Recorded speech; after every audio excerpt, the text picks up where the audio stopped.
Je m'appelle Jean-Philippe Doyon, je suis président distillateur à l'Absintherie des Cantons et également membre de Distillerie du Québec.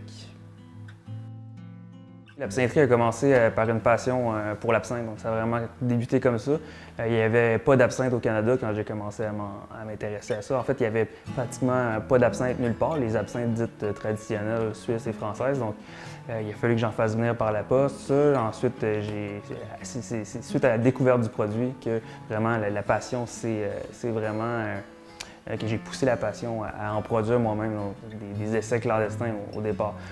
Puis par la suite, c'est un voyage en Europe qui m'a donné le coup de cœur vraiment pour me décider à partir la microdistillerie. Puis par la suite, je me suis associé avec ma famille puis d'autres partenaires pour démarrer la grande aventure de la distillation.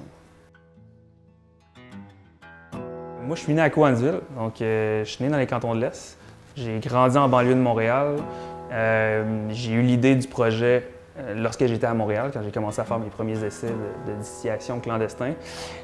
Puis par la suite, j'avais l'intention de quitter Montréal parce que j'étais tanné de la ville. Donc j'avais le vieux rêve bucolique de m'installer plutôt en campagne ou en tout cas dans les cantons de l'Est, qui est une région que j'affectionne particulièrement.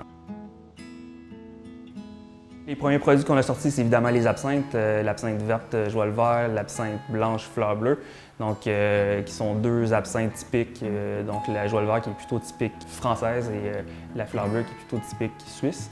Donc on tenait vraiment à être fidèle, c'est-à-dire aux traditions de fabrication des absinthes historiques.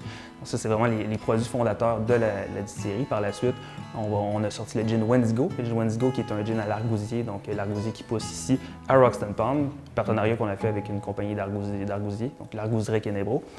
Et par la suite, on a sorti un gin qui est un peu plus haut de gamme, donc le gin Panoramix, qui était donc parmi les premiers gins bleus là, à sortir, là, les fameux gins bleus qui changent de couleur. Donc c'est cet effet-là qui est un peu finalement périphérique dans un gin, parce qu'il y a aussi, c'est aussi les aromates qui font l'intérêt d'un gin. Donc ce gin-là, le gin Panoramix, qui est un gin qui utilise l'Amérique Baumier, donc on va avoir quelque chose un peu plus sapiné. Fruité aussi avec le sureau. Ça, c'est les produits qu'on a actuellement. On était également en train de faire vieillir de la Fleur bleue, donc la Fleur bleue en fût de chêne et Wendigo en fût de cognac aussi. D'avoir été capable de faire vivre les absinthes, d'avoir fait découvrir les absinthes aux Québécois, de voir que c'est un produit qui continue de vivre ou de survivre, c'est un produit qui va toujours demeurer marginal tout de même.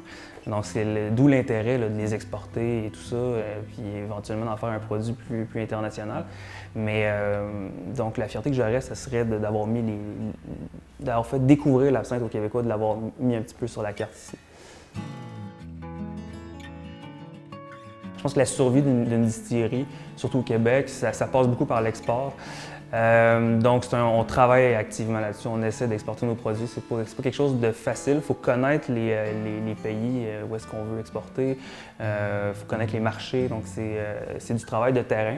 Avec ce qu'on a vécu durant la dernière année, c'est plus difficile d'aller scruter les terrains, mais on est confiant que l'exportation va éventuellement être un succès pour nous.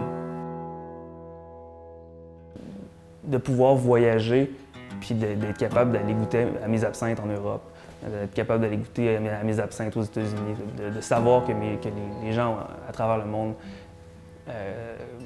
connaissent les absinthes du Québec. Ce serait ça mon rêve.